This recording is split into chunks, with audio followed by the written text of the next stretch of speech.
Bitcoin mining difficulty reaches a new all-time high.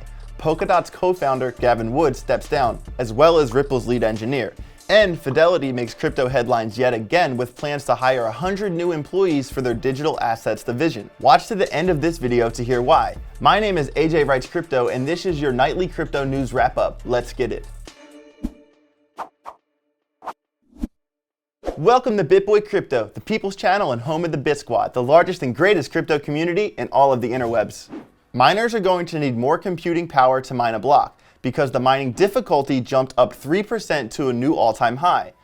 Although the numbers are climbing, this difficulty adjustment pales in comparison to the 14% hike earlier this month. Why is the difficulty increasing so much?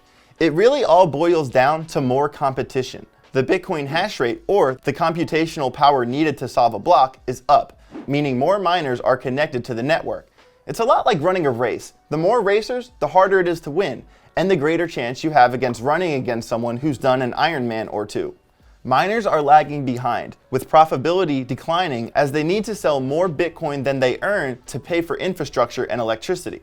A recent report by Into the Block indicated that the amount of Bitcoin held in reserve by mining companies dropped to 1.91 million Bitcoin, which is a low we haven't seen since February of 2010, when Bitcoin was only a year old.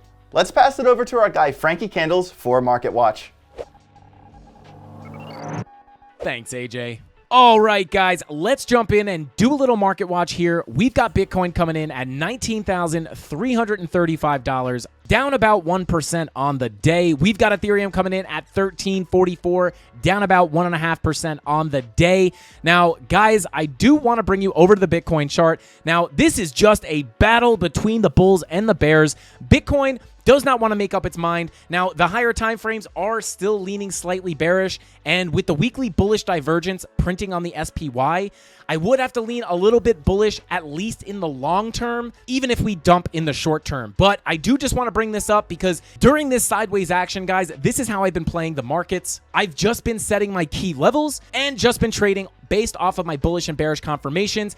And in my free Discord last night, I did post about this bearish divergence into key resistance, which is a value area high as well as a local golden pocket. We put in these higher highs for our price with our lower highs on our momentum waves, giving us that bearish divergence. This typically means that price will correct to the downside, especially when you're coming up to key resistance like we were right here. And we called that in the Discord last night, and it wound up playing beautifully. And we were targeting the point of control as our profit target. And you can see we came all the way down to our 4-hour point of control, which was 100% expected. Was super happy I got to call that for the Candle Mafia last night in the Discord. And you can see we hit that POC almost to the dollar.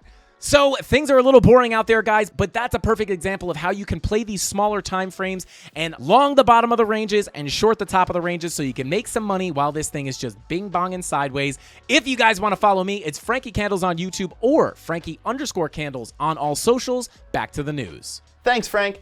Don't forget to trade like a pro by using Femex. You can get a special sign-up bonus by clicking here, or here, or here.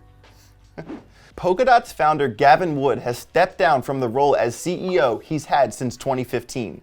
Now, the co-founder of the project, Bjorn Wagner, is taking over. Gavin will remain a majority shareholder, and in a statement, he said now his focus is on making Polkadot more relevant to large swaths of the population.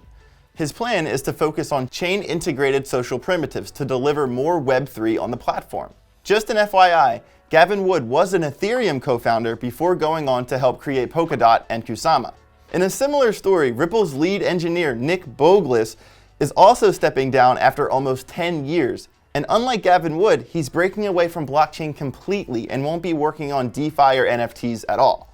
Nick's focus was working on an open source code for the XRP ledger, and recently led a major push for NFT and DeFi. In a statement, he said he believes Ripple will do just fine without him, and that success isn't predicated by any one person. Ripple Labs has locked down a major win recently in the legal battle against the SEC, since the judge allowed them to obtain important documents that help strengthen their case. Bogulis is right. It's not just all about one person, and he said his journey with XRP has been fantastic, exhausting, and all-consuming. I think we can safely assume he's stepping away from blockchain to spend time getting back to his roots. Fidelity has maintained a top spot in crypto news this week, with Ethereum trading starting soon and an announcement that the firm increased its crypto division headcount by 25%. By the first quarter of 2023, Fidelity's digital assets division is on track for having around 500 total staff, with plans to hire another 100 employees between then and now. Fidelity's job board shows 74 open positions in areas relating to blockchain tech, business analysis, customer service, finance and accounting, product development, and corporate service with a focus on compliance.